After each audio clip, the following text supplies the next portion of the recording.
आशीर्वाद दे रहा हूँ, ये मेरा श्राप कटेगा तो नहीं, लेकिन ये कम है सकेगा। बोले कैसे?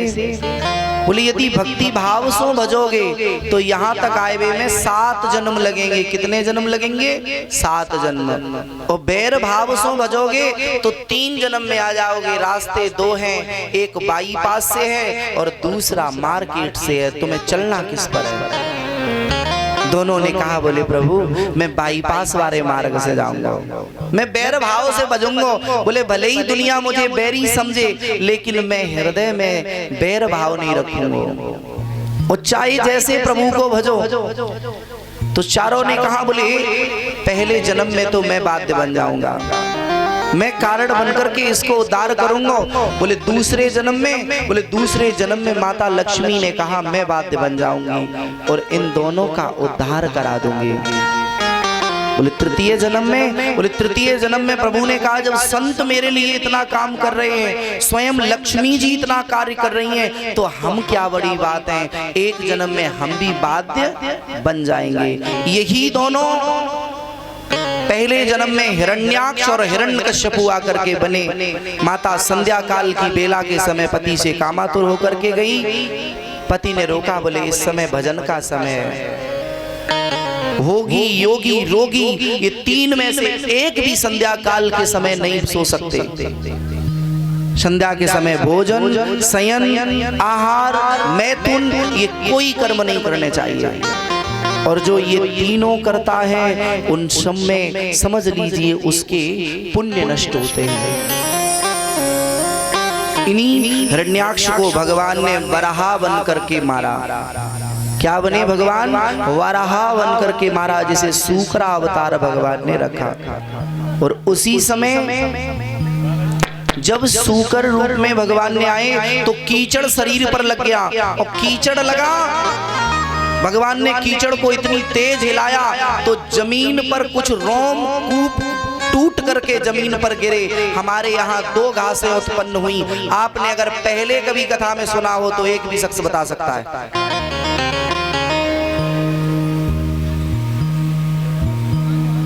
बहुत कथाएं जीवन में सुनी होंगी। भगवान बरहा के शरीर से 2 रोमकूप गिरे, जिससे 2 घासें हमारे समाज में उत्पन्न हुई प्रकृति को।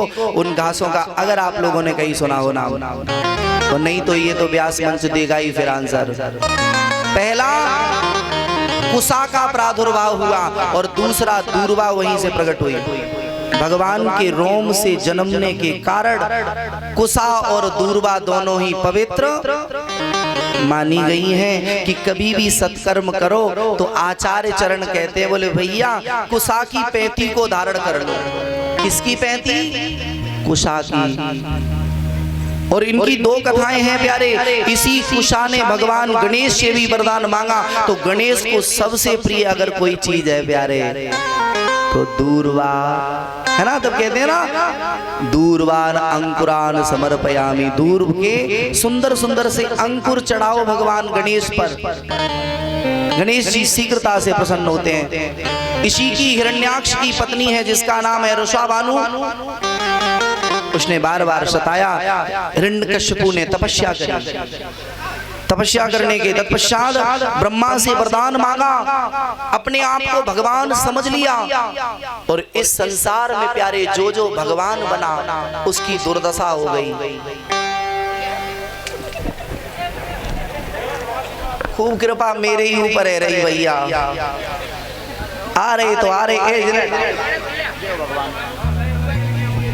इन्हें हटाओ, इन्हें करो धरो अपनी जब बीमारी। हाँ नीचे बैठा रहा हूँ महाराज, अब क्या करें, मजबूरी है। डर लगा कहीं दे थपेड़े नीचे गिरे तो फायदा कौन सी है।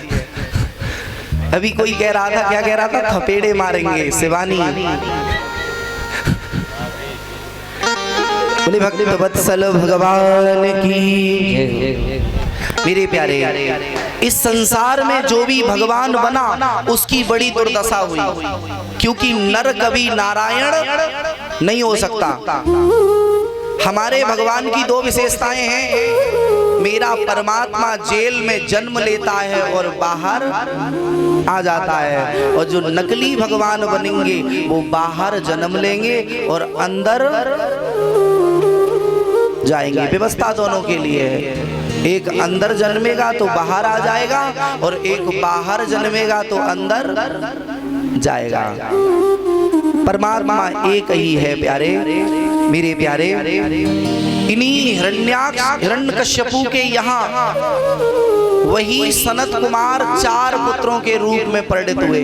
कितने पुत्रों के रूप में? 4 पुत्रों के रूप में, जिसमें सबसे छोटे पुत्र का नाम है प्रहलाद। एक भक्त का जब भरोसा हुआ, राजा परीक्षित ने यही कहा कि भक्त को भगवान पर भरोसा होना चाहिए, और भरोसा नहीं होगा तो कुछ नहीं हो सकता। आज के समय में कोई किसी पर भरोसा नहीं करता है, विश्वास भी नहीं हो सकता। संत जन कहते हैं यदि आप विश्वास कर लो तो महाराज विश्वासम फलम दायकम।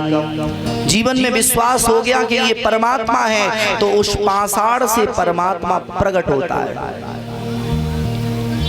विश्वास है तो, और विश्वास और भरोसे में बहुत बड़ा अंतर है प्यारे। परीक्षित जी, हमें लग रहा है तुम लोगों को कथा में वो नहीं है, तुम चकाचौंध में जोराने हो। अब तुम्हें नहीं तो हमें वो नहीं, चलो लगा रहे गिर फिर कृष्ण चरित्र की तरफ। हाँ, अब तुम इते होते देखो तो हम इते होते देख लें। आए एक भजन बोलते हैं, तत्पश्चात राम जन्म की तरफ प्रवेश। कथा में थोड़ी राम जी को बुला लेते हैं। बोल बोल कागा मोरे राम कब आएंगे। हमारे जीवन में राम आना चाहिए। भाव तो सबरी माँ का है, लेकिन हम बोल रहे भाई आज आ जाना चाहिए राम जी को जल्दी, है ना। बोल बोल कागा मोरे राम कब आएंगे। बोले बोले कागा मेरे राम कब आएंगे। राम कब आएंगे मेरे राम कब आएंगे। राम कब आएंगे मेरे राम कब आएंगे। बोल बोल कागा मोरे राम कब आएंगे। बोले बोले कागा मेरे राम कब आएंगे।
मेरे प्यारे आचार्य संत कहते हैं इन्हीं प्रहलाद के यहाँ पर जब प्रहलाद गर्भ में थे तो नारद बाबा के सदुपदेश के कारण प्रहलाद पर प्रभाव पड़ा।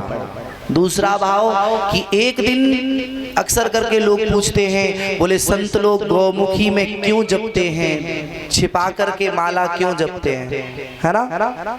इसका पहला भाव आप लोग सुन ही चुके होंगे कि अगर नहीं जपेंगे तो इंद्र को फल मिलेगा। लेकिन हमने पूज्य संतों से सुना कि जिस समय हिरण्यकश्यपु ने अपने आप को भगवान मान लिया तो सबसे कहा बैरी घोष करा दिया, कोई भी यज्ञ होम जप तप नहीं कर सकता,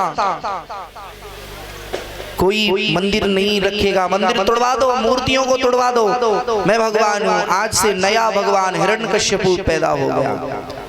तो जो संत भजन करने वाले थे उन्होंने सोचा कि ये हिरण्यकश्यपु मानेगो नहीं, तो अब क्या करना चाहिए। तो बेचारों ने कपड़े की झोली बना ली और झोली में माला दुका के रखने लगे और चुपके से माला करते हैं। जब भी कोई दैत्य आ जाता है तो अंदर रख लेते। बोले क्या है? बोले कुछ नहीं। बोले माला? बोले फेंक दी बहुत दिन पहले की माला, तोड़ के फेंक दी। एक दिन हिरण्यकश्यपु आया, एक संत ने देखा, दूर से संत जी ने देखा, बोले हिरण्यकश्यपु आ रहे हो? सो ठाकुर जी थे, शालिग्राम भगवान। कौन थे? शालिग्राम भगवान। वो शालिग्राम भगवान लेकर के उसने कमंडल में डाल लिया, कमंडल को ढक लिया। मन में आया कि कहीं ऐसा ना हो कि हिरण्यकश्यपु मेरे झोली को देख ले। हिरण्यकश्यपु आया, बोले महात्मा क्या कर रहे हो? बोले मैं तो आप ही का चिंतन कर रहा हूँ, जय हिरण्यकश्यपु, जय हिरण्यकश्यपु। बोले ठीक है, झोली में क्या है? बोले कुछ नहीं, वस्त्र है। चला गया, थोड़े पीछे गया, मन में आया कि कहीं ऐसा ना हो इस संत की कमंडल में कुछ हो। उसने कहा महात्मन तुम्हारे कमंडल में क्या है? उस संत ने कहा कुछ नहीं, जल है। बोले जल पिलाओ। संत जानते थे कि इसमें ठाकुर जी है और परमात्मा इतनी भक्तों पर दया करता है कि जब भगवान दया करने पर आए तो सब कुछ भूल जाता है कि मैं ब्रह्म हूं, परमात्मा हूं, कुछ नहीं। संत ने विनय किया, बोले हे ठाकुर जी कृपा करो, यदि कहीं धोखे से भी आप इसके कमंडल से प्रकट हो गए तो मैं मारा जाऊंगा, कोई बड़ी बात नहीं है, लेकिन आपके नाम लेने वालों की धूल पड़ जाएगी। संत ने मन में विचार किया, हे गोविंद, बड़े बड़े सिद्धों ने नाम लिया, लोग कहेंगे कि दुनिया के तो यही कहेंगे कि बड़ी माला सटका रहा था, अब पकड़ा गया तो मारा गया। ठाकुर जी ने विनती को सुना। जब कोई जीव सच्चे भाव से उस प्रभु को बुलाता है तो मेरा ठाकुर समय नहीं लगाता है। बुलाने की देर बस है, वो तो पास में ही खड़ा है, बुलाया तो उसे जाएगा जो दूर होगा, क्योंकि राम तो तुम्हारे रोम रोम में रम रहा है प्यारे। आचार्य चरण कहते हैं संत जी तो भगवान का ध्यान करके जल पिला रहे हैं और वो हिरण्यकश्यपु पी रहा है, ठाकुर जी उसी जल में घुलने लगे। शालिग्राम भगवान धीरे धीरे धीरे धीरे घुलते चले गए और महाराज घुलने के पश्चात जल के द्वारा हिरण्यकश्यपु के पेट में प्रवेश कर गए। अब चाहे उन शालिग्राम भगवान की कृपा मानो, चाहे नारद के सदुपदेश की कृपा मानो, चाहे जिस समय ये भजन करने के लिए गया तो बृहस्पति जी ने तोता बन करके विघ्न डाला। पत्नी ने पूछा, बोले स्वामी भजन करने गए थे तो क्या कह रहा था तोते का बच्चा? तो बार बार पत्नी से कहा, बोले नारायण नारायण नारायण नारायण। अब चाहे नारायण नाम की कृपा मानो, चाहे नारद के प्रवचन की कृपा मानो, और चाहे ठाकुर जी की कृपा मानो, जो ऐसे दुष्ट के घर में ऐसे भक्त को प्रादुर्भाव भयो, जिसने भगवान के नाम का डंका ऐसा बजाया प्यारे, जिसने इतना भरोसा कर लिया कि हरि हर जगह है। एक कुमारिन ने कह तो दिया था कि हरि व्यापक सर्वत्र समाना, वो जल में भी है, थल में भी है, अग्नि में भी है। तो प्रत्यक्ष मिला, बोले बिल्ली के बच्चे बच गए। प्रहलाद ने करुणा करी, उसी नाम में रटा रहा। अंत में प्यारे प्रहलाद के पिता ने क्या नहीं किया, अग्नि में जलाया, बाड़ों से पिघवाया, विष पिलवाया, जहरीले सर्पों से डसवाया, लेकिन मेरे प्यारे एक भी बाल वांका नहीं हुआ। राम भरोसे जो रहे पर्वत पर हरियाए, तुलसी विरवा बाग में सींचत पर कुमलियाए। यदि तुम बाग के पौधे को जल दोगे तो भी कुमलिया सकता है, लेकिन पर्वत पर रहने वाला प्रभु आश्रित भरोसो चरण कमल प्रभु त्यारे। यदि भगवान के भरोसे हो जाओगे प्यारे तो दुनिया वालों की औकात नहीं है कि तुम्हारा बाल वांका कर सके। जिसका रक्षा वो धनी करे, उसे कौन संभाल बिगाड़ सकता है प्यारे। आचार्य चंद्रचंद कहते हैं इन्हीं प्रहलाद जी की एक बुआ है, या को नाम है ढुंडला। क्या नाम है? ढुंडला। सही का भी नाम कहा गया इसका। इसकी जब शादी हुई तो इसे माता महाकाली ने एक चीर दिया। अक्सर करके लोग पूछते ही हैं गांव में, बोले होलिका के पति का नाम क्या था? पूछते हैं ना मेरे प्यारे। होलिका जब अपने पति से मिलने के लिए जाती थी तो यही शीतल चीर को ओढ़ के जाती थी, क्योंकि होलिका के पति के मुख से अग्नि हमेशा निकलती रहती थी। इसी कारण से वो जब मिलने के लिए जाती थी, होलिका के पति ने ही, होलिका के पति का वध स्वयं हिरण्यकश्यपु ने ही किया था। क्योंकि मेरे पास इतना समय नहीं है, समय अगर हम एक कथा में उलझे रहेंगे तो इसी कथा में महाराज ज्यादा नहीं तो दिन खाड़ तो लग ही जाएगा। हरि अनंत हरि कथा अनंता, मुख्य मुख्य पॉइंट पर रखें मेरे प्यारे। हिरण्यकश्यपु ने अपने सगे बहनोई का वध कर दिया तो ढुंडला ने ये कसम खाई थी, भाई कभी जरूरत पड़ेगी तो तेरे वंश को नाश करने के लिए मैं स्वयं आ जाऊंगा। जब प्रहलाद जी भक्ति में बढ़े तो ढुंडला ने सोचा मैं मार देती हूँ। 1 महीने पहले लकड़ियों की व्यवस्था हुई, चिता जल बन गई। सैका अपने भतीजे को लेकर के बैठी। उसने कहा लाला तूने देख राम का नाम लिया तो तुझे मरना पड़ेगा। प्रहलाद ने कहा बुआ राम से बैर क्या है? बोले राम ने तेरे चाचा को मारा है। प्रहलाद जी ने कहा अरे बुआ, नर का बैरी सिर्फ नर होगा, नारायण किसी का बैरी नहीं हो सकता है। और तुम बुआ बैर की बात कर रही हो? प्रभु अगर तुम्हारा शत्रु है तो सबसे बड़ा तो शत्रु मेरा पिता, आपका भाई आप ही का है, जिसने तुम्हें वैधव्य जीवन दे दिया।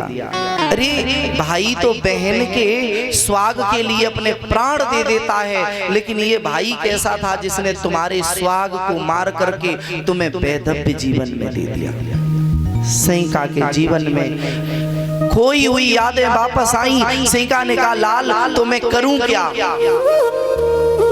मैं कर भी तो कुछ नहीं सकती, चिता में बैठ चुकी हूँ, अग्नि लगाने की देर है, कोई अग्नि लगाएगा हम दोनों, तू तो जलेगा मैं बच जाऊंगी। सैका ने बात कही प्यारे, क्योंकि न जाने किस अदा पर वो दया निधि रीझ जाए आप पर।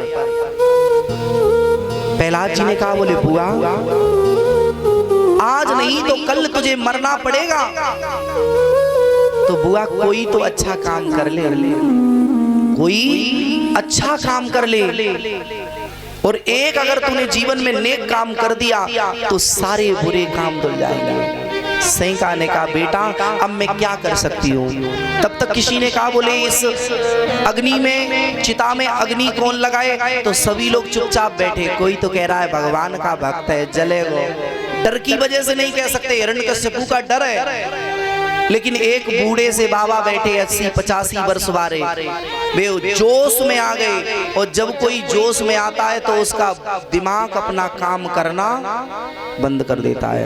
होश में जोश में आकर के होश खो बैठे। उन्होंने कहा कोई अग्नि नहीं लगा रहा तो मैं अग्नि लगाए देता हूँ। तो उन्होंने उठ करके अग्नि लगा दी। उसी दिन से एक कहावत चली हमारे समाज में कि होली में अग्नि तो जोशी लगाए वो।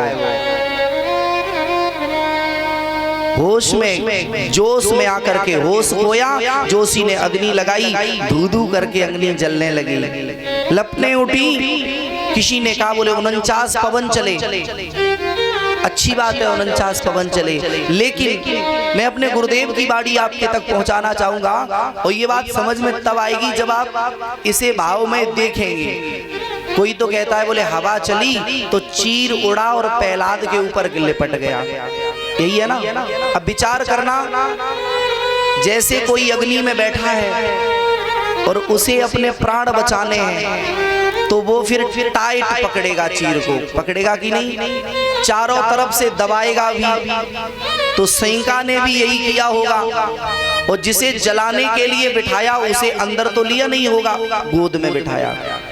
ठीक है, जब अग्नि जलने लगी तो मेरे प्यारे सेंका ने एक ही बात कही, बोले लाला जीवन में एक कष्ट रह गया। बोले क्या?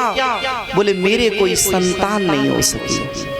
पति जल्दी भाई ने मार दिया, वैधव्य जीवन है गयो, तो अब मेरे कोई संतान नहीं है, बस यही दुख है। प्रहलाद ने कहा बुआ मैं तुझे वचन दे रहे हो, आज से मैं तेरा धर्म का पुत्र हूँ, मैं तेरा धर्म का पुत्र हूँ। सेंका ने हृदय से लगाया, बोले लाल तू मेरे धर्म का पुत्र यदि बन सकता है तो मैं भी तुझे धर्म की माँ बन करके दिखाऊंगी। बोले कैसे? बोले बेटा माँ का धर्म होता है, बेटा एक बार पुत्र कुपुत्र हो सकता है लेकिन माता कुमाता ना भवती, माता कभी कुमाता नहीं हो सकती। मैया ने तुरंत कहा तू भले ही धर्म की माता तूने बनाया। सेंका ने महाराज, और ये भाव मैं अपना नहीं बोल रहा हूं, इसमें मेरा कोई भाव नहीं है। ए महाराज जो भागवत नवनीत है, परम पूज्य प्रातः स्मरणीय मुरारी बापू जी के गुरुजी हैं जिनका नाम है रमेश रामचंद्र डोंगरे जी महाराज, उन्होंने भागवत नवनीत का एक टीका निकाला है गीता प्रेस गोरखपुर में, उसका ये भाव हम आपके तक पहुंचा रहे हैं। मेरे प्यारे सेंका ने कहा बोले लाल मैं तुम्हें धर्म की माता बन के दिखाऊंगी। तो सेंका ने अपने हाथ से चीर लिया और प्रहलाद को लपेट दिया। सेंका ने कहा लाल मैं तो आज मर जाऊंगी, आज नहीं तो कल मरूंगी, तेरे हाथ में प्रभु नाम का झंडा है, बेटा इस नाम के झंडे को नीचे नहीं गिरने देना। प्रहलाद ने कहा बुआ यदि तू धर्म की माता बन गई तो मैं अब तेरे धर्म का पुत्र बनूंगा, और तू वैसे तो एक दो छोरों को जन्म देती, लेकिन मैं तुझे जगत माता यदि ना बनवा दिया तो मैं भी भगवान का भक्त नहीं कहलाऊंगा। भक्त का नियम है, जो भक्त के चरणों में गिर गया भक्त ने उसे जगत वंदनीय करा दिया। जैसे ही धू करके लपटें जली, सेंका जल करके भस्म हो गई। प्रहलाद जी बाहर निकले, लोगों ने कहा बोले अरे प्रहलाद बच गया, प्रहलाद बच गया। तो जो दैत्य थे वो कीचड़ मारने लगे एक दूसरे के, कहीं ईंट मार दी, बोले भैया शत्रु बचा। प्रहलाद जी ने उसी समय लिया भस्म लेकर के एक के ऊपर लगाई, आवाज लगाई, बोले होलिका माता की। और उसी दिन धर्म के पुत्र का नाता प्रहलाद जी ने निभा दिया। तब से आज दिन तक एक पुत्र की माता होलिका नहीं बनी, पूरे जगत की माता बनी। और हमारे यहाँ आज दिन तक महाराज होलिका का त्योहार मनाया जाए। आगे प्यारे एक दिन कहा बोले तेरा परमात्मा कहाँ है? बोले मेरा परमात्मा हर जगह है। बोले तो क्या है? मुझ में है, तुझ में है, बता दिया हर जगह है। और ये बिल्कुल बात सही है प्यारे, राम हर जगह है, रकार और मकार सब जगह है। मानस में एक चौपाई आई, बंदहु नाम राम रघुवर को, बंदहु नाम रघुवर को, बंदहु नाम राम रघुवर को, बंदहु राम रघुवर को। हेतु कृसानु भानु हिम करे को, श्री राम जय राम जय जय राम, श्री राम जय राम जय जय राम। बंदऊ नाम राम रघुवर को, हेतु कृषानु भानु हिम कर को। महाराज दूसरी भाव से समझें, एक संत ने बड़ा सुंदर निकाला, बोले नाम के अक्षर चौगुने कीजे। कोई भी नाम हो, नाम के अक्षर चौगुने कीजे, 5 मिलाए पुण्य 2 गुण कीजे। 8 को भाग दिए रघुनाथ जी, शेष बचे वहां पर चित्त दीजिए। रकार और मकार कहां पर नहीं है। जैसे मान लीजिए कोई भी नाम ले लेना आप दुनिया में, जैसे मानो शब्द है तलवार, तलवार में कितने शब्द हैं? चार। नाम के अक्षर चौगुने कीजिए, 4 चाकू 16, 5 मिलाए पुण्य 2 गुण कीजिए, 16 में 5 मिलाए तो हो गए महाराज 21, 21 दूनी 42, 8 को भाग दिए रघुनाथ जी, जब 8 का भाग लगाएंगे 8 पंच 40, बचेगा शेष 2, यही 2 तो एक रकार है और दूसरा मकार है। कोई भी नाम आप ले लेना दुनिया में, सभी में राम रम रहा है। मेरे प्यारे आचार्य संत कहते हैं, हिरण्यकश्यपु ने क्रोध में आकर के तलवार का प्रहार किया, खम्मा फटा, उसमें से नरसिंह भगवान का प्रादुर्भाव हुआ। बोले नरसिंह भगवान की जय हो। आए हिरण्यकश्यपु को दहली पर रख करके, अपनी जंघाओं पर रख करके भगवान ने कहा कि तेरा एक भी वरदान खंडित तो नहीं है रहे हो। बोले जितने भी वरदान हिरण्यकश्यपु ने ब्रह्मा से मांग रखे थे सभी भगवान ने गिनवा दिए। बोले तू अंदर ना मरे ना बाहर मरे, देख कहाँ है? बोले दहली पर है। ऊपर ना मरूं नीचे ना मरूं, तो बोले तू कहाँ है? बोले जंघाओं पर है। नर से ना मरूं पशु से ना मरूं, बोले देख मैं नर हूं या पशु हूं। बोले अस्त्र से ना मरूं शस्त्र से ना मरूं, भगवान ने तीखे तीखे नाखून दिखाए। बोले वर्ष के किसी महीने में ना मरूं, बोले भले आदमी तेरे लिए हमने पुरुषोत्तम मास निकाला है। बोले मुझे ब्रह्मा जी की बनाई हुई सृष्टि से ना मरूं, तो बोले मैंने ब्रह्मा को बनाया कि ब्रह्मा ने मुझे बनाया? नहीं। अंत में प्यारे हिरण्यकश्यपु को चीरा, उसकी अंतःकड़ियों को निकाल करके भगवान घूर घूर नेत्रों से देखते रहे। राजा श्री परीक्षित ने पूछा, बोले अंतःकड़ियों को क्यों देखा? तो मेरे प्यारे आचार्य संत कहते हैं कि भगवान ने अंतःकड़ियों को देखने का एक ही उद्देश्य था कि ऐसे दुष्ट के यहाँ पर एक भक्त को प्रादुर्भाव भयो और कहीं इसकी आत्मा में जरा सा लेस मात्र प्रहलाद के लिए प्रेम तो नहीं है। भगवान क्रोध में, सभी ने कहा बोले अब क्रोध कैसे शांत हो, भगवान प्रलय की स्थिति। और ये प्रहलाद चरित्र की लीला दिखाने का मात्र एक कारण था। विष्णु पुराण में कथा आती है, जिस समय माता लक्ष्मी ने एक बार चरण चाप रही थी तो मैया लक्ष्मी ने कहा, बोले प्रभु आप कितने कोमल हो, आप कितने कोमल हो। बोले कैसे? जैसे महाराज सबसे कोमल क्या होता है? सबसे कोमल क्या होता है? कमल। क्या होता है? कमल कोमल होता है ना। और कमल से भी कोमल क्या है? कमला। अब कमला किसे कहते हैं? लक्ष्मी जी का दूसरा नाम क्या है? कमला। जो लक्ष्मी कमल पर बैठी हैं वो कितनी कोमल होंगी, विचार करके देखो। कमल पर आरूढ़ है कमला, और कमला से भी कोमल है पूरे शरीर में हाथ सबसे कोमल होते हैं। अब यही कमला चरण किसके चाप रही हैं? बोले भगवान के। तो भगवान के चरण कितने कोमल होंगे? भगवान के चरण कितने कोमल होंगे? मानसकारों ने लिखा है कि जो दूध में एक फेन आती है ना, दूध की फेन ऊपर, उस दूध के फेन को छेनी से यदि काटा जाए, अब दूध के फेन में तो महाराज फूंक मारो उड़ जाएगी, इससे भी छेनी के द्वारा काटने में दूध की फेन यदि न कट सके, इससे भी कोमल है श्री ठाकुर जी के चरण। और उन चरणों को चापती है नित्य लक्ष्मी जी। एक दिन मैया के मन में आयो, बोले प्रभु इतने कोमल आप कभी कठोर नहीं होते हो? तो भगवान ने कहा, देवी जब हम कठोर होते हैं तो इंद्र का वज्र मेरे एक रोम के बराबर नहीं होता है कठोरता के आगे। बोले प्रभु हमने तो कभी जाना ही नहीं कि आप कठोर होते हो।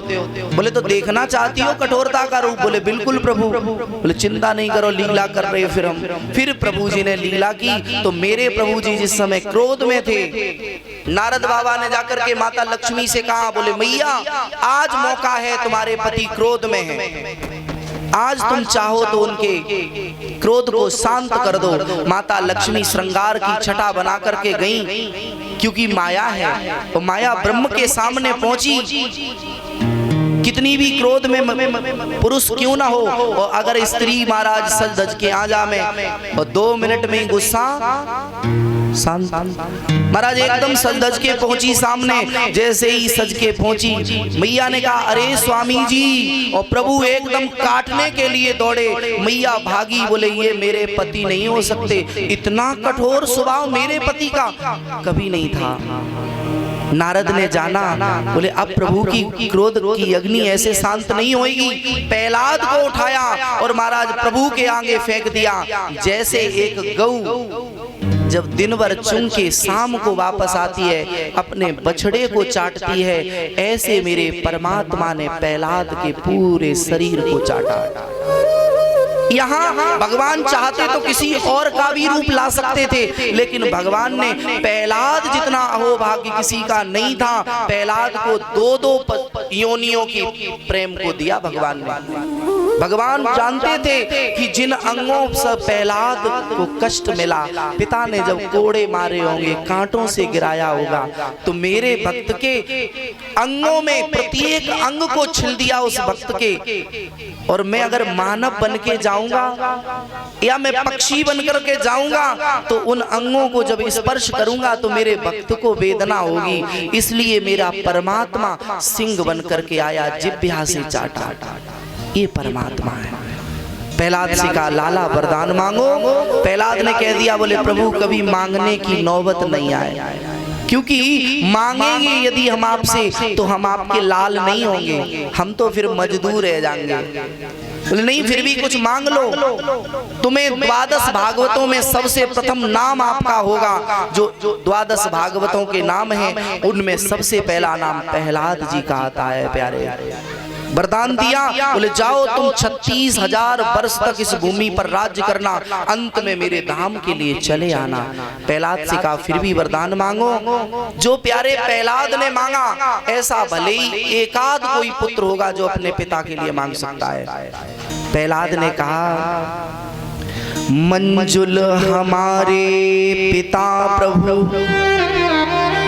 तेरी प्रभु अपने को दीजियो सुधाम नाथ, यही पर दीजियो। और कोई कामना नहीं है। जो मेरा पिता है ना, जिसने सारे जीवन आपसे बैर किया, और प्रभु कहीं उसकी नरक में नहीं चला जाए।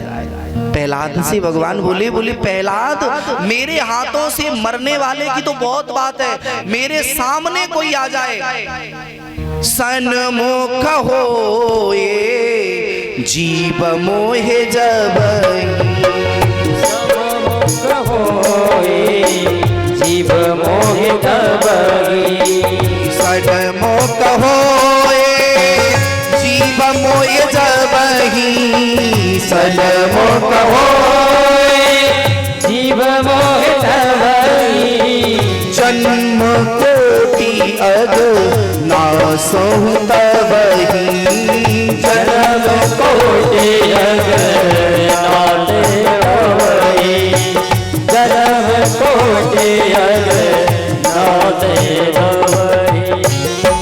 जीव यदि सामने आ जाए तो एक जन्म की नहीं, असंख्य जन्म हम उसके पाप दूर कर देते हैं। तेरे पिता को तो हाथ से मारा है, जा तेरे पिता का उद्धार हो गया।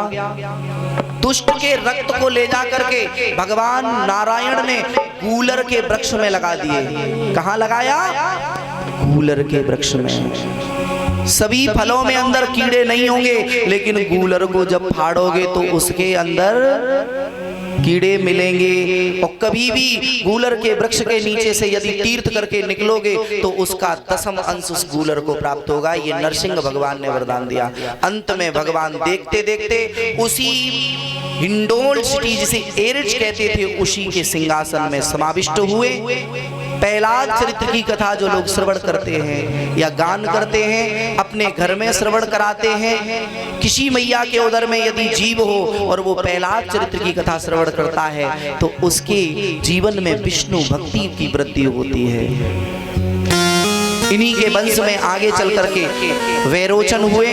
वैरोचन के यहाँ बलि का जन्म हुआ और बलि अपने पिता के यहाँ इसका जन्म हुआ, इसलिए इसका नाम बलि रखा गया। इन्हीं ने देवासुर संग्राम किया, सिंधु मंथन कराया। सिंधु मंथन की कथा आपने कई एक बार सुनी होगी। सिंधु मंथन का मेन उद्देश्य क्या था, बस वो आपको सुना करके और सिंधु मंथन को प्रणाम करूं। सिंधु मंथन करने का मुख्य कारण, एक बार माता पार्वती कैलाश पर विराजे हुए हैं भगवान शंकर के साथ में। तो पार्वती जी समुद्र पे गई जल लेने के लिए, और जैसे ही समुद्र पर जल लेने के लिए गई प्यारे, अगर कोई सुंदर मैया हो और उस पर गरीबी आ जाए तो लोग उसे जीने नहीं देते हैं। जिसकी भाभी लगेगी वो भी मजाक करेगा और जिसकी नहीं लगेगी वो भी मजाक करेगा। पार्वती जी है तो देवादिदेव महादेव की पत्नी, और महाराज जिस समय जल लेने के लिए गई तो सिंधु ने देखा। अब समुद्र ने कहा, लरे पार्वती, आप एक राजकुमारी होकर के कहां उस फक्कड़ महात्मा के चक्कर में कैलाश पर पड़ी हो। आपके लिए तो मेरे जैसा सुंदर वर होना चाहिए था। मेरे पास 14 रत्न हैं। कितने रत्न हैं? 14 रत्न हैं। अब विचार करो, काऊ के पास 2-4 लाख रुपया आएगा में, तो वो फिर जूना सो उठे महाराज। 10-20 लाख आ जाए तो रोड पे समारोह नहीं सम रहे, और उसके पास तो 14 रत्न, तो कितना अभिमान होगा। प्रभुता पाए काय मद नहीं, किसको नहीं हो सकता। तो मेरे प्यारे, मैया ने एक दिन हुआ सुन लिया, 2 दिन हुआ, जब डेली का, तो एक दिन मैया ने घड़ा रख दिया। बोले बाबा ये रखा घड़ा, अब जल लेने जाने वाली नहीं हूँ। बाबा ने कहा देवी बात क्या है? बोले नहीं जाना है। बोले क्यों नहीं जाओगी? बोले वो सिंधु हमसे कह रहा है कि तुम मेरे साथ शादी कर लेती, मेरे साथ शादी करती तो तुम्हें 14 रत्न मिलते, और तुम कहां उस पकड़ के चक्कर में पड़ी हो। भोले बाबा ने कहा, अरे समुद्र तेरी इतनी औकात कि तू देवादिदेव महादेव से चुनौती दे रहा। तो एकदम भोले बाबा को क्रोध आया, और भोले बाबा का क्रोध तो सभी परिचित है कि जब क्रोध आता है तो वो किसी को नहीं छोड़ते। उन्होंने तुरंत कह दिया, बोले अरे सिंधु, तुझे अपने 14 रत्नों पर अभिमान है तो मुझसे महादेव नहीं कहना। तेरे पेट से एक रत्न बाहर ना करवा दूं तो हमसे नहीं कहना। क्रोध में आए और भगवान शंकर ने लीला रच दी। देवासुर संग्राम का प्लान बनाया। कभी भविष्य में मौका लगा तो आपको ये कथा बताएंगे कि सिंधु के पास ये 14 रत्न कहां से आए। पहले से समुद्र के पास नहीं थे रत्न। मेरे प्यारे आचार्य संत कहते हैं, जिस समय देवासुर संग्राम हुआ, द्रोण पर्वत, मंद्याचल पर्वत की मथानी बनाई गई, पेट में रई को चलवा दिया बासुकी नाग के द्वारा। एक करके 14 रत्न निकले। पहले विष निकला, विष को भगवान शंकर ने धारण किया, कंठ में धारण किया, हृदय में नहीं ले गए। कहने का आशय है, जब क्रोध आए ना, क्रोध, उस क्रोध को कभी भी अपने कंठ से नीचे नहीं ले जाना चाहिए, क्योंकि तुम जब भजन करते हो तो भगवान का वास होता है हृदय में, है ना। और वहां जब क्रोध रूपी अग्नि जलेगी तो भगवान को वेदना होगी। भगवान को वेदना होगी तो भगवान उस जगह को छोड़ करके भी जा सकते हैं। इसलिए अगर आपने एक बार क्रोध कर लिया, 1 महीने में किया हुआ जप, और एक बार क्रोध के करने से सभी समाविष्ट सब नष्ट भ्रष्ट हो जाएगा। भगवान शंकर ने अपने कंठ में रखा। आगे महाराज 14 रत्न निकले। ऐरावत हाथी निकला, उच्चश्रवा घोड़ा निकला, मड़ी निकली, अप्सराएं निकली, पारिजात का पौधा निकला। अंत में इसी से माता लक्ष्मी का प्रादुर्भाव हुआ। सबसे लास्ट में धन्वंतरी भगवान लेकर के अमृत कलश निकले। मेरे प्यारे, भगवान ने यहाँ मोहिनी अवतार रखा। मोहिनी अवतार रखने के तत्पश्चात देवताओं और दैत्यों को अमृत पान कराया। हमारे यहाँ जो महाराज आचमन करने की भी विधि है। हर चीज की शास्त्रों में पद्धति है ना। हम अक्सर करके यहाँ सब लोग, तुम लोग कथा सुनो चाहत के नहीं, जी बताओ, सही ईमानदारी से बताओ। बड़ा बढ़िया। अब या तो हम सुनाए नहीं पाता आप बाली, कहे भैया दैया दैया है नहीं पाएगी यानी। हाँ, और दैया तो आप जानते ही हो कहाँ हो, तो जब कोई एक सफेद चंद्रा में धरो तो लपटरो सो। हाय या तो नहीं, आनंद का विषय है, कहाँ रखी दैया। हाँ, बोले भक्त वत्सल भगवान की। यहाँ इतने लोग विराजे हुए हैं। जब आचमन करते हैं तो हमारे शास्त्रों में आचमन की विधि है। पूजा सभी लोग करते होंगे, करते हैं ना। और आचमन करते हैं तो आचमन किस प्रकार करना चाहिए? आचमन करते समय हमारे हाथ की मुद्रा कैसी होनी चाहिए? हाथ में कौन सी जगह से जल लेना चाहिए? बताओ बताओ बताओ। इतने लोगों में अब कुछ कुछ लोग क्या करते हैं, आचार्य जी ने जल दिया, उनने ऐसो बना लो, ऐसो कुलुआ ऐसो, और बनाया यहाँ रखा और खोपड़ी पे रख लो। करते हैं ना। क्यों? क्योंकि तुमने आचमन किया, और आचमन करने के बाद आचमन होता है पवित्र के लिए, और आपने जब पान किया और खोपड़ी पे रख लिया तो तुम अपवित्र हो गए। सिर्फ दो चीजों से मुख जूठा नहीं होता है। एक औषधि आप कभी भी ले सकते हैं, दूसरा जल ही ले सकते हैं। उसके अतिरिक्त यदि आप ठाकुर जी के चरणोदक को भी आप ग्रहण करेंगे तो भी आपका मुख जूठा होगा। नहीं होगा तो कथा आती है भागवत जी में, जो नाभाग जी के पुत्र हुए अम्बरीश जी महाराज, अम्बरीश जी ने एकादशी के बाद मात्र ठाकुर जी के चरणोदक से एक तुलसी का दल लिया, उसे अपने दांत से रखा। इसी के कारण दुर्वासा ने कृतिका नाम की राक्षसी लगा दी। मुख जूठा भगवान के प्रसाद से भी होता है, मुख जूठा भगवान के चरणोदक से भी होता है। अब चरणामृत और पंचामृत में बहुत अंतर है। जब सत्यनारायण की कथा होती है तो क्या बनता है?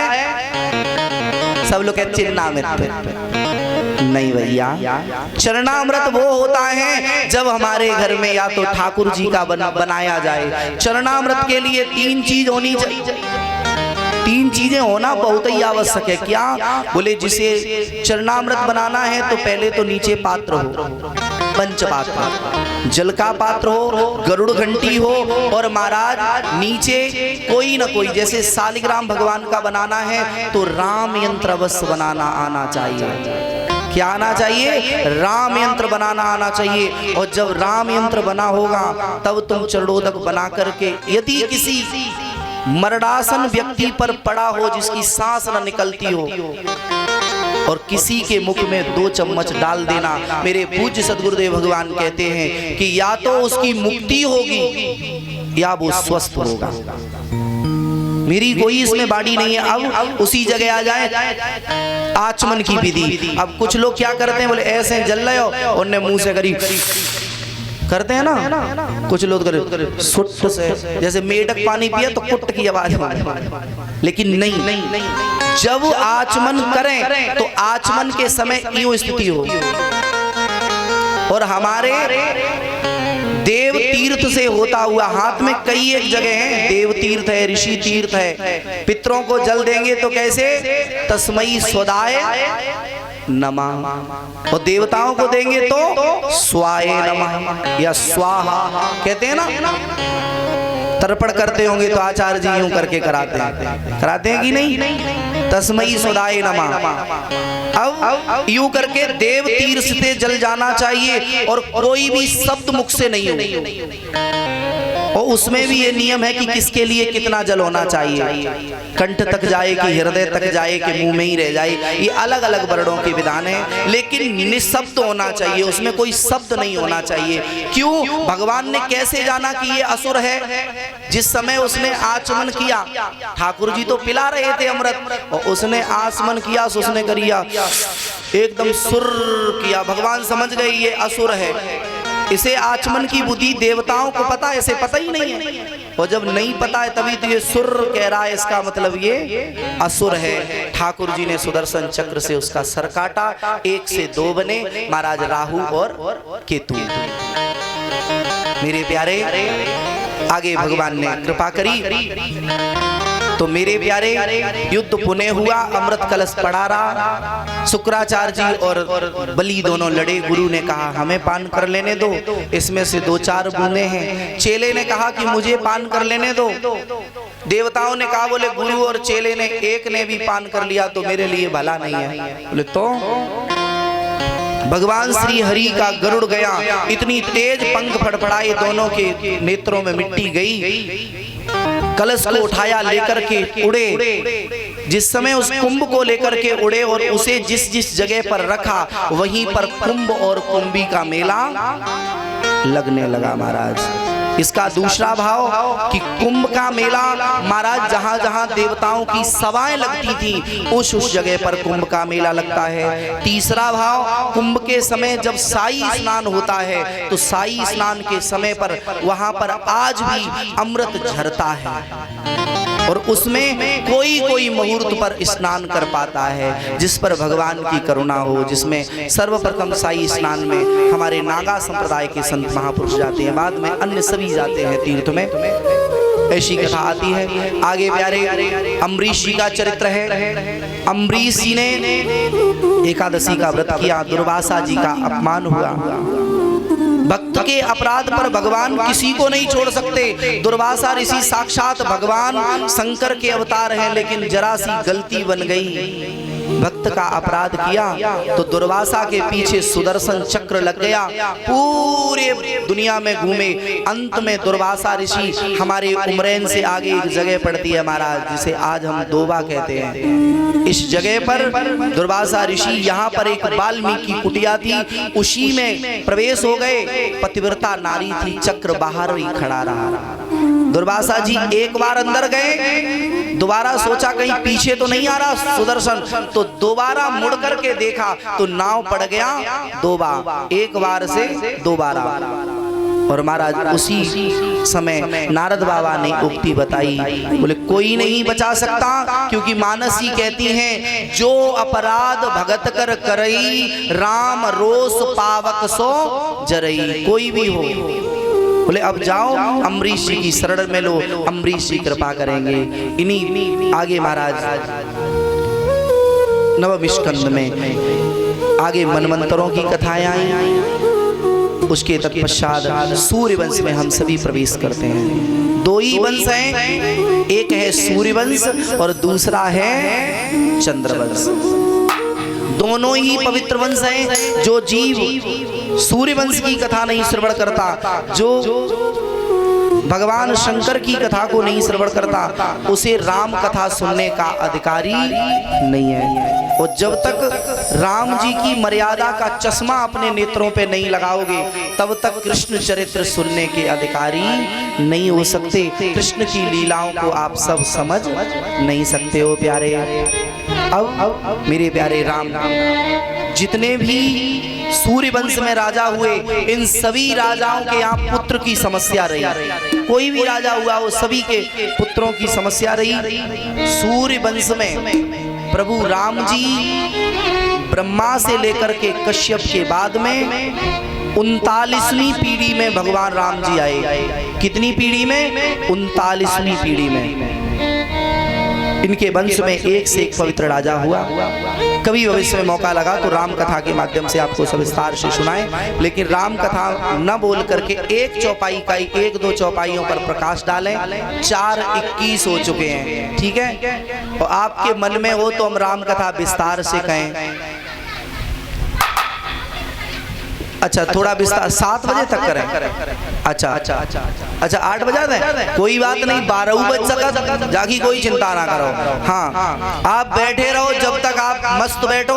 आप गुरुदेव भगवान की करुणा से आप एक चौपाई पर ही चाहे तो भाष्य होता रहेगा, उसकी चिंता नहीं है ना। आए राम कथा में प्रवेश करें, उससे पूर्व राम जी को ही मना लेते हैं, है ना। 2 बार सीताराम की ध्वनि, तत्पश्चात आगे की कथा।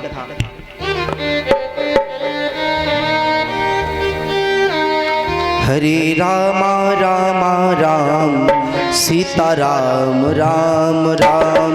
हरे रामा रामा राम, सीताराम राम राम हरे राम राम राम सीताराम राम राम सीताराम राम राम सीताराम राम राम सीताराम राम राम सीताराम राम राम सीताराम राम राम सीताराम राम राम हरे राम राम राम सीताराम राम राम हरे राम राम राम सीताराम राम राम राजा रामचंद्र भगवान की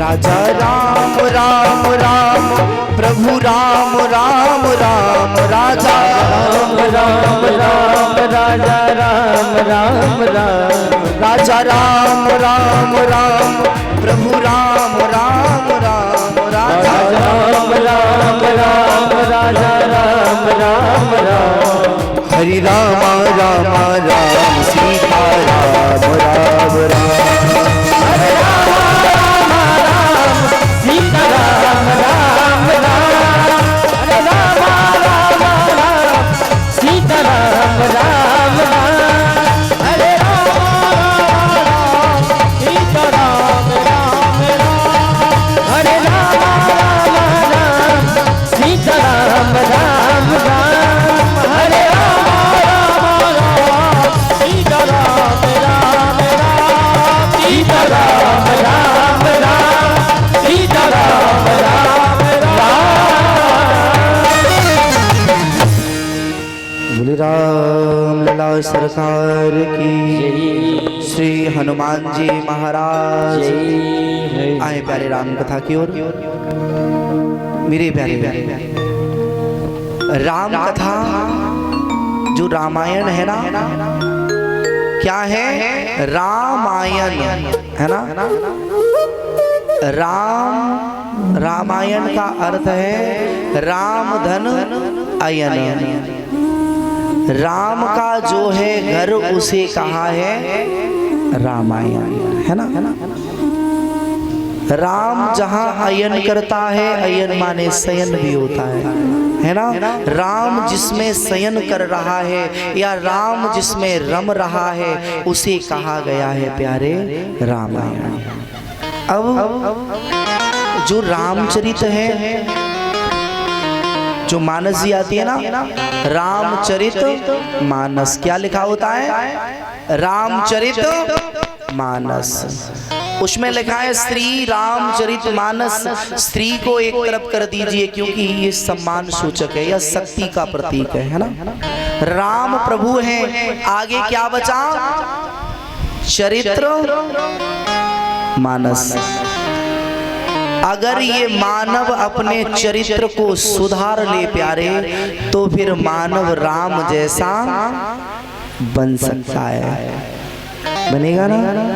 राम कथा हमें जीना सिखाती है और भागवत कथा हमें मरना सिखाती है ना जीना जीवन जीने की कला जिसे आ गई प्यारे उसे सब कुछ आ गया और जिसे जीवन जीने की कला नहीं आई क्योंकि जीवन जीना भी एक कला होती है। जीवन तो सभी को मिला तीन चीजें सभी के पास होंगी नहीं होंगी तो जीवन में एक बार आएंगी पहला समय दूसरा शक्ति तीसरा संपत्ति ऐसा कोई नहीं है जिसके जीवन में एक बार ना आए लेकिन प्यारे जो उस समय का सदुपयोग कर ले उसी को इंसान कहते हैं जो संपत्ति का सदुपयोग कर ले उसे इंसान कहते हैं और जो शक्ति का सदुपयोग कर ले उसे भी इंसान कहते हैं। अब पैसा बढ़ा तो इच्छाएं बढ़ी, इच्छाएं बढ़ी तो आकांक्षाएं बढ़ी, आकांक्षाएं बढ़ी तो महाराज फिर ज्यादा पैसा तो महाराज, है ना। किसी ने कवित्र लिखा, चाह आनों से पैसों में आने लगी, चाह पैसे से नोट बुनाने लगी, चाह नोटों से मोटर मंगाने लगी, चाह मोटर से होटल पर जाने लगी, चाह होटल में बोतल खुलाने लगी, चाह जी से लगा जी हरा हो गया, चाह हरि से लगी तो मन हरा हो गया, चाह इससे लगी। अगर ये हमें चाहे, हम इससे चाहते रहे और ये हमें नहीं चाहे, और ये चाह का ही तो तरीका है। जिसने चाह छोड़ी, कह दो हम चाह नहीं है, और जीवन में चाह नहीं है तो कुछ नहीं है। चाह मिटी चिंता मिटी, मनुआ बेपरवाह, जिनको कछु न चाहिए वो तो है शहंशाह। शहंशाह कब बनता है? बोले जब कुछ नहीं चाहिए, जिसका अंदर से कुछ नहीं, बाहर से कुछ चाहिए ही नहीं, तो महाराज वही शहंशाह बनता है। जीवन में चरित्र अच्छा होना चाहिए। जब आपका चरित्र अच्छा होगा तो आपका चित्र अच्छा होगा। चित्र अच्छा होगा तब आपके जीवन में राम आएंगे, तब आपके जीवन में कृष्ण आएंगे, तब आपके जीवन में पता नहीं किसके घर में दादू दयाल कबीर इत्यादि जैसे संत सो रहे हों, पता नहीं किसके यहाँ पर चंद्रशेखर आजाद, भगत सिंह, सुभाष चंद्र बोस जैसे राष्ट्रभक्त खेले, पता नहीं किसके यहाँ रत्नाकर जैसे डाकू भी खेल सकते हैं। कब? जब हमारा चरित्र अच्छा होगा। चरित्र बिगड़ा, आज हमारा चरित्र बिगड़ा तो हमारा चित्त और चित्तवृत्ति दोनों ही समाप्त हो गई है प्यारे। मानस जी की कथा इतनी विस्तार से है, जो चारों वेद पढ़ गए वो मानस में आके अड़ गए, और जो ओलम की 12 कड़ी पढ़ गए वो रामायण से कड़ गए। रामायण का सबसे पहला सिद्धांत, राम कथा में प्रवेश करने से पहले राम कथा में जो भी वक्ता हो, राम कथा के प्रति श्रद्धा होनी चाहिए। क्या होनी चाहिए? श्रद्धा। और श्रद्धा होगी तो विश्वास आएगा, और श्रद्धा और विश्वास ये साक्षात भगवान शंकर और माता भवानी का स्वरूप है। भवानी शंकरौ वंदे श्रद्धा विश्वास रूपिणौ, है ना। जब जीवन में श्रद्धा होगी तभी विश्वास होगा, और श्रद्धा है नहीं, विश्वास है नहीं। और राम कथा सुनो, राम कथा के 4 घाट हैं प्यारे। राम कथा रूपी नदी से यदि जल पीना है तो 4 घाटों पर मिल सकता है, जिसमें भक्ति घाट है, उपासना घाट है, कर्म घाट है, और महाराज वैराग्य घाट है। इन चारों घाटों में अलग अलग प्रकार के घाट बने हुए राम कथा में। राम कथा आज भी चल रही है, बंद नहीं हुई। कहां कहां राम कथा चल रही? एक राम कथा, पूरी रामचरितमानस को पढ़ लेना, और जिन्होंने पढ़ी हो राम कथा में जिस समय कल्पवास हुआ सभी संत आए। भारद्वाज मुनि बसें प्रयागा, भारद्वाज मुनि प्रयाग में रह रहे हैं, याज्ञवल्क्य जी आए, सभी ने तीर्थ में स्नान किया, प्रणाम किया, चले गए। लेकिन याज्ञवल्क्य जी ने प्रणाम किया, बोले हे प्रभु, अक्सर करके लोग कहते हैं, बोले राम अनादि अछेद अभेद है, और मैंने ऐसा भी सुना है राम दशरथ को छोरा जन्म के आयो, तो क्या वो राम 2 हैं? राम ब्रह्म है या जीव है, ये समझ में नहीं आ रहा। राम पहले आया या राम का नाम पहले आया, ये समझ में नहीं आया। याज्ञवल्क्य जी से भारद्वाज जी ने कहा, बोले अरे संत जी, तुमसे बड़ा कोई ज्ञानी नहीं है, आओ दोनों मिलकर के सत्संग करते हैं। तो वक्ता बने महाराज। भारद्वाज मुनि और याज्ञवल्क्य जी श्रोता बने। कथा प्रारंभ हुई प्रयागराज में, पूरी मानस में कथा प्रारंभ की घटना है, लेकिन कथा विश्राम हुई वो कहीं पर नहीं दिया गया है। और किसी ने पढ़ा हो तो मुझे बता दे फिर बाद में।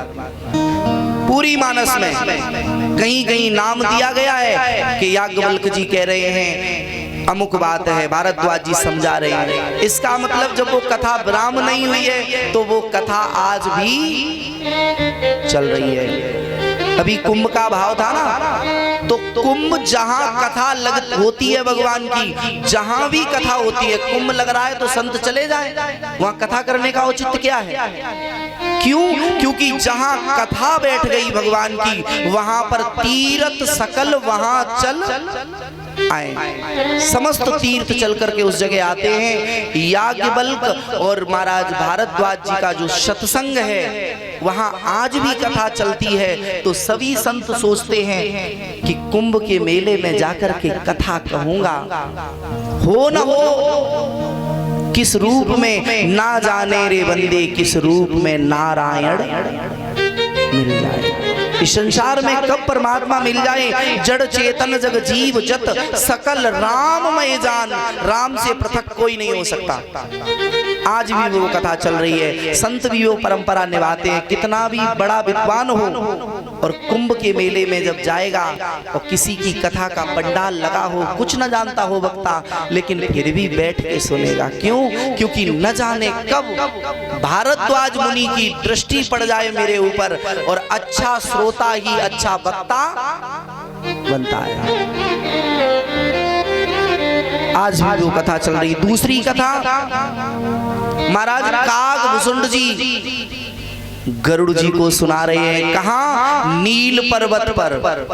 वो भी कथा आज दिन तक विराम नहीं हुई है। तीसरी कथा भगवान शिव पाए सु अवसर उमा संग भाका, रची महेश निज मानस राखा। महेश जी ने रच करके अपने हृदय में रखा। जब सुअवसर पाया तो पार्वती के सामने बाचा। मैया पार्वती और भगवान शंकर के मध्य में वो कथा निरंतर अवगाहन करती है। बोले भक्त वत्सल भगवान की। और वही कथा कृपा हुई तो महाराज अब रामचरितमानस की एकाध चौपाई पर हम प्रकाश डालें। मानस में चौपाई आई जो महाराज खटवांग नाम के राजा हुए, इन्हें 2.5 घड़ी में मोक्ष हुआ।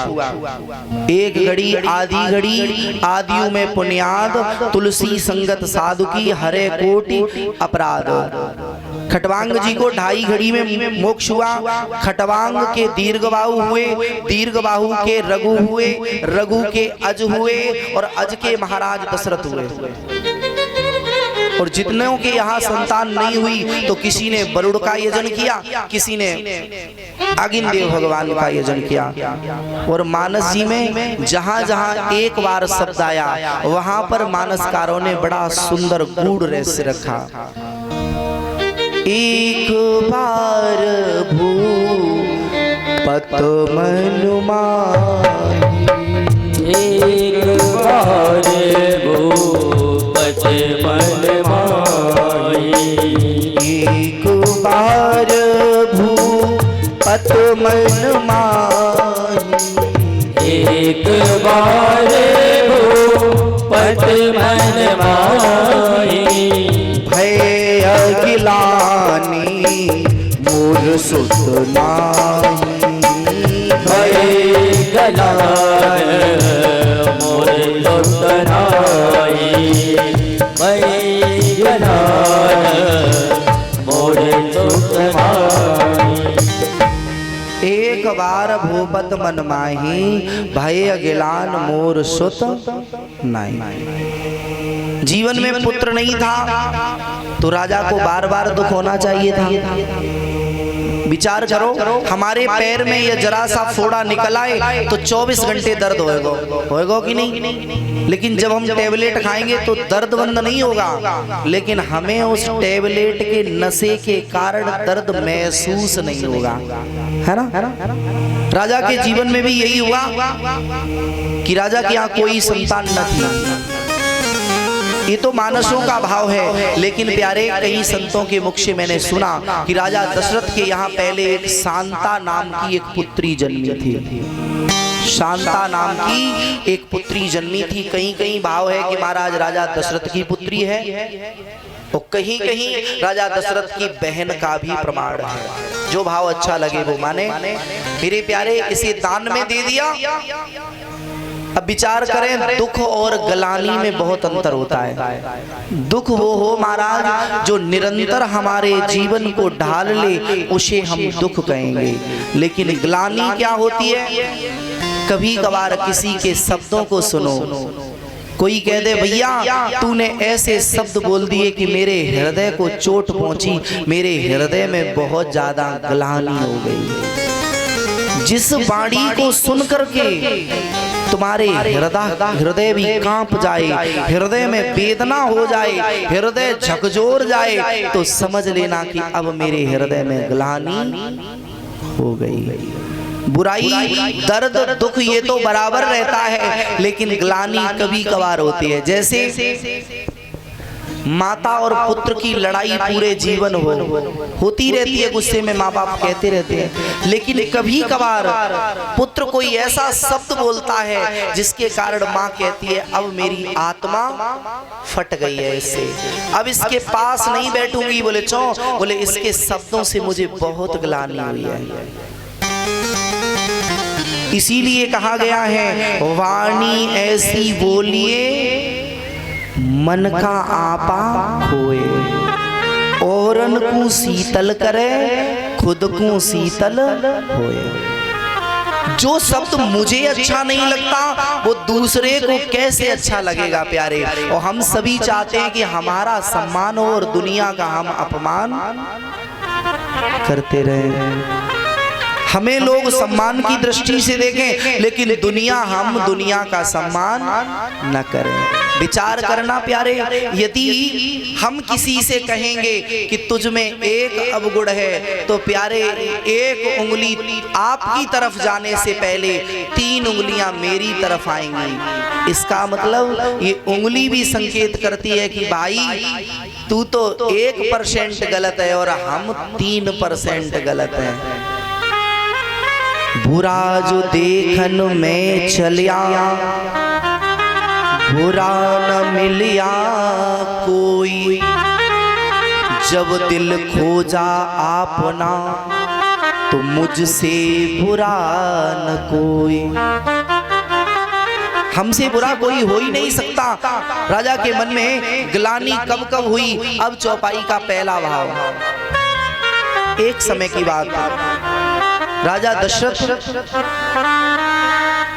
जंगल में शिकार खेलने के लिए गए। राजा दशरथ को आता हुआ देख एक मृग और मृगी और उसके छोटे छोटे से मृग सावर दोनों बैठे थे। मृग बोला, बोले मृगी भागो, राजा दशरथ आ रहा है, मार देगा। मृगी ने कहा स्वामी हम भी चली जाएंगी, आप भी भाग जाएंगे, लेकिन ये नन्हे नन्हे से छोटे छोटे से मृग सावर हैं, इनका क्या होगा? मृग ने कहा अरे प्राण प्रिया, राजा दशरथ इतना बड़ा निर्दयी नहीं है।